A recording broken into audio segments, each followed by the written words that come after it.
Welcome back to Great Day Houston. Hope after Harvey. We're talking about the emotional toll that this storm is taking on so many people. We're taking a look at all the volunteers who are lining up right now to take part in the Houston Food Bank's efforts to get people fed. Volunteering is one of those ways to make yourself feel better even though you're going through tough times. We're answering your questions about how to handle various situations in your life. And joining us are Melinda Havard, Second Baptist Counseling Center, Dr. Ben Young, he's a pastor at Second Baptist and also a PhD in organic leadership, and Robert Hilliker is with the Lovett Center. All right, back to our questions. Laura says, my husband wants to leave it all behind, but this is where our home and this is where our family is. How do we meet in the middle? And that's kind of like that knee-jerk reaction to say, let me just act like nothing ever happened and run away from it. But as we know in life, you can't just run away and pretend it never happened.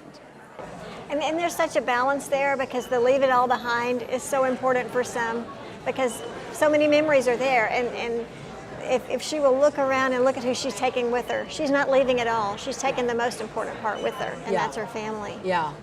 But in a sense, it's kind of like the, I guess, the ostrich who sticks their head in the sand, right? You think if you run away, problems will follow you. You know, all the other issues attached to what happened here will follow you.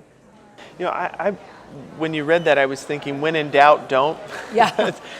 So it's too close to the time of the immediate kind of wounding, the trauma, the loss, to really make a really clear-headed decision about what comes next. So I think, you know, trying to kind of give yourself a little bit of space to make, you know, to have a period of reflection and level-headed assessment before you make really big decisions that impact your whole family. Now, if you have a vacation home in Hawaii, I'd suggest go there for a few minutes, right?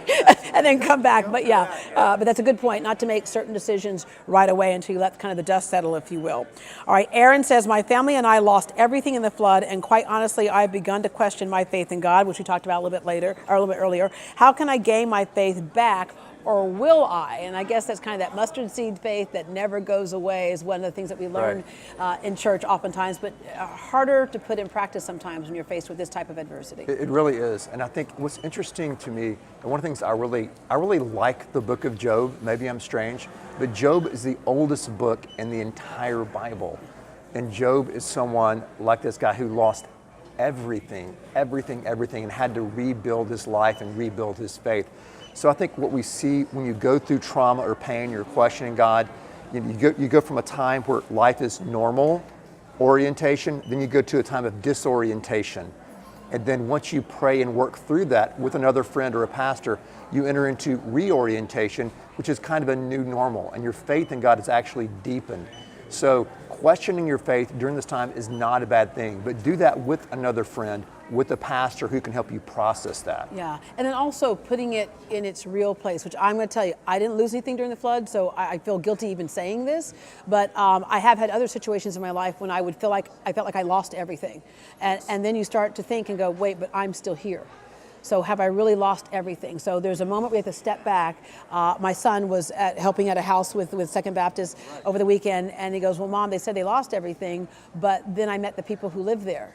So they didn't lose everything because they're still there. And I remember the mayor saying, you know, early on in this catastrophe, you're still here, you exist, you can rebuild. Take it one day You can replace your things, not your life. You can. So I think that was a good word. Okay. Jerry says, since the flood, my wife doesn't want to be intimate, which is a way to relieve stress for me, but she just hasn't been able to get in that mindset. That could even be before the flood, right? That's kind of a constant issue between a lot of couples in marriage.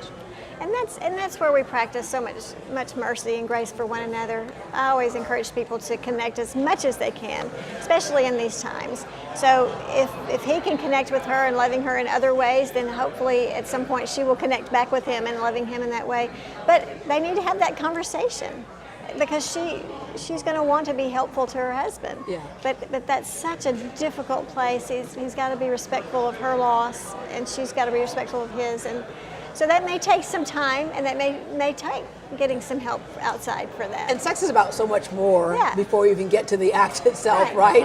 Right. Sexual intimacy is a byproduct of good emotional intimacy in a relationship. And so part of what I hear is you know, if there's something you want in the way of sexual intimacy, working to facilitate other forms of intimacy and connection is probably the place to start. If you actually put it that way, if I need to relieve having some some stress, emotion, I'd say go to the gym. But otherwise, if you want to connect, right. There are other ways to relieve stress.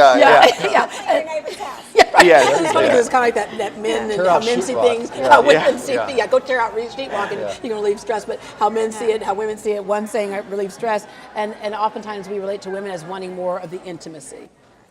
And I would define sexuality and intimacy as separate things. Intimacy is more of the sharing of the internal heart. Sexuality can be part of that, but for some people it is not. It's more of a physical thing. And so defining what those are and what those mean, and versus saying they're all the same, is very helpful to a couple. All right, so tear out some sheetrock and then go home with some flowers. I think that might solve that problem there. All right, Pam says, the only place we have to live is with my husband's ex-wife. He doesn't understand why I don't want to go there. Am I in the wrong and jealous, or is this understandable? One thing that did happen is people were forced together who weren't used to being together. We know the same things happen with family members who weren't getting along before the storm, and now you're under one roof in close quarters. And you are going to be with people that you don't know. Now, living with an ex-wife, that's a pretty big challenge. So I have questions about that. It's not my life, though. But we are living with people that we once maybe could get along with. Living together, when the fog lifts and those feelings come out, things are tough. And so we've got to be wise at choosing who we're staying with, because for some of us, this is a long-term staying. This isn't just a week or two. This is long-term. And so if you're really uncomfortable living with somebody, talk about it and look for solutions. And dissect that, because the fact that the ex-wife offered could be a cool thing, right? It could be really nice or really bad. Yeah, and she asked her own question when she said, or am I just jealous? And so part of that may be bringing up an insecurity in her, in a sense.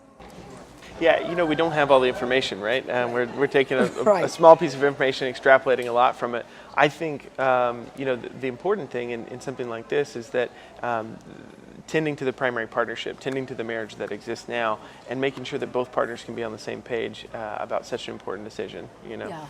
But one of the things that happened in this is that people were in desperate situations and people stepped up. And so, yeah, maybe now as you kind of look through, now that you're out of the eye of the storm, so to speak, you can look for another place to go. All right, we'll take a break. We'll be right back.